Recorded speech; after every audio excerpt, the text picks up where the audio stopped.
done asked many people that came to appear on my show, like, what would you give, like, what kindergarten steps or introduction to make a mind that's not maybe to our level of thinking, that like youngsters, what would you give them to look out for? Because they're circling around peers that may not be the ones that might lead them to the grave or the jailhouse. So I mean, what would you put on their minds where they can go beyond that type of low vibration thinking?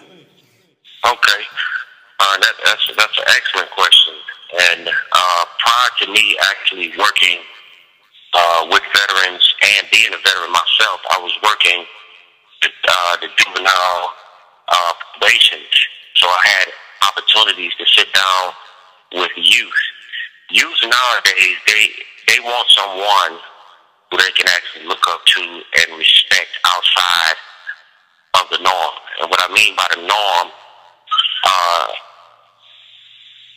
it's been set up to where, knows I said set up to where, if you're not a basketball player, if you're not a rapper, if you're not, doing some foolishness, then you're not acceptable. Yeah. Well, we need to teach to our youth it's okay to be a scientist. It's okay to be a teacher. It's okay to deal with economics. On the Panther side, and I'm going to throw this in too, we are taught to build a black power movement. I did not say a Panther movement, a black power movement. Yeah. What does that mean?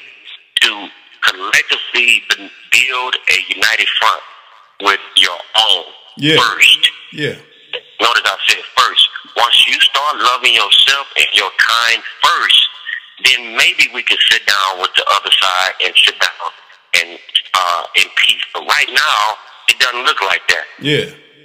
So our youth, they need an example. They need, let me just use this for example. When I was young back in the 70s, everybody on the street could give us a whooping. Mm-hmm. I remember that. If you got a whooping at school, see, back during that time, we were getting paddles and all that kind of stuff. Then you got one on the way home. Then you got one right before you got in the house because you got popped in the head. Then you got another phase of that when you got inside the house. Yeah. I'm not saying we need to beat our kids over the head now. Sometimes we just need to sit down and talk to them effectively, get on their level. Like when I'm talking to these youth, well, first of all, I live in the hood. That's the first thing. When I'm talking about when I'm having community meetings, I don't dress them in no damn suit. I go dicky down. You know what I'm saying? I mean, I wear short sleeve. I'm tatted up, so they already feel comfortable. Man, this man this is me. Yeah. But when I open my mouth, it's just like you can hear a pin drop. Whoa, man, this dude is like this. You're getting heavy on me. That's what it's missing. Instead of all this hollow talk, they're going off the hollow like, oh, this is where it's at, and that's not where it's at. Righteous. You understand what I'm saying? Yeah. And so, brother, you don't have to be out here selling dope. You don't have to be a rapper. I mean, if that's what you want to do, that's fine. But that's not the only thing in the world to do. I mean, they see all these videos and really think people live like that. Yeah. They really think that's what it is. But so, going back to the original question, we have to be able to speak the language to our brothers and sisters. Mm-hmm. And in speaking of language, it goes back to the art of war. You have to know your terrain, know how to get on their level.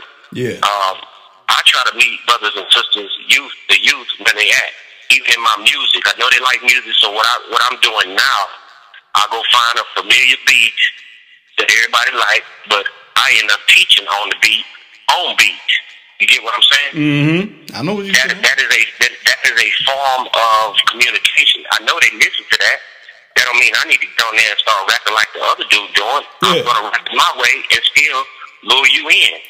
We have to be wise when we win souls. And the youth in this day and time, a lot of unfortunately, a lot of our brothers are locked up. A lot of the mothers are, holding away. Yep. You know what I'm saying? And that was a plan also for it to be like that. You know, the last trick, watch this here. The last trick of the enemy is through our women. I'm gonna say that again. the last trick of the enemy of truth is through our women. And sad to say, some of our women are falling for the okie doke too. Yeah, that's true too. Just because this man give you a job and you went and got educated. Yeah.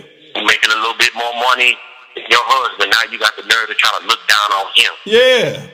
That was set up like that. You got the nerve to, when you go to church, you look at your pastor, this and that, like, and come home and try to judge your man based upon that same pastor. When in reality, if you study a lot of these pastors, they got a lot of punk in their blood. If you really want to be serious about it. That may be a show for another time. So my point that I'm making is that we have to educate our youth by talking to them, quit talking about them and talk with them to see what the issue is. See what's the problem. Say, brother, I understand what you're going through.